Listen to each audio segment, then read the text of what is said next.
Okay, and in about an hour, President Joe Biden has news for you. He's going to look to reassure Americans that their money is safe from a potential financial crisis following the collapse of not one but two banks. The failure of Silicon Valley Bank, the second largest in U.S. history, had customers lining up to withdraw their money. The federal government is now stepping in to make sure customers will have access to all of their money starting today. And less than 48 hours after the collapse of Silicon Valley Bank, another financial failure as New York regulators closed Signature Bank. Tom Dempsey is in Washington, D.C. to explain how markets are reacting and how the government is trying to prevent a run on other banks. Hey, Tom.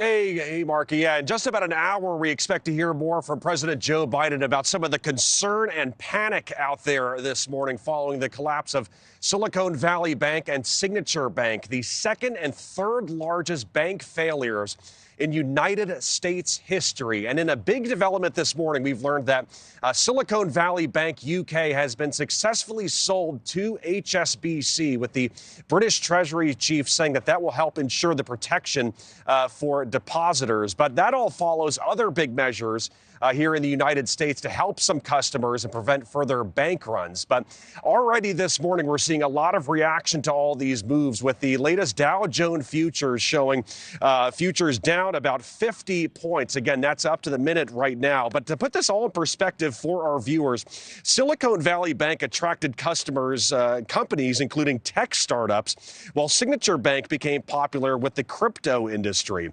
With the downturn in the tech industry over the last few months, both banks saw customers need more cash, which contributed to big bank runs recently, and the two banks collapsing. So a big focus moving forward is, what sort of impact could this have on people at home, and sort of could this spread to other banks? In response to this, again, the United States has approved some big measures, again, in response to these collapse of the banks. President Joe Biden's team announced depositors of the impacted banks will have access to their money today, while the Federal Reserve announced a funding program for banks to help against further bank runs. This marks some of the most extensive government intervention since the 2008 financial crisis. But government leaders continue to say taxpayer money has not been provided to the banks. Ahead of his speech later this morning, President Biden further commented on the matter, releasing this statement and saying, quote, "The American people and American businesses can have confidence that their bank deposits will be there when they need them.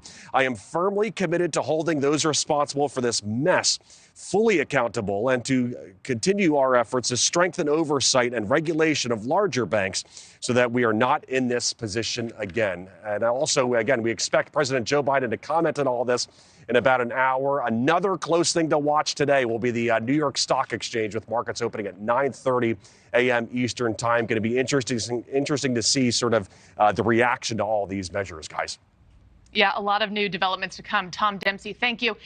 Thank you for watching. Go to newsnationnow.com to find NewsNation on your television provider. And don't forget to click the red subscribe button below to get more of NewsNation's fact-driven, unbiased coverage.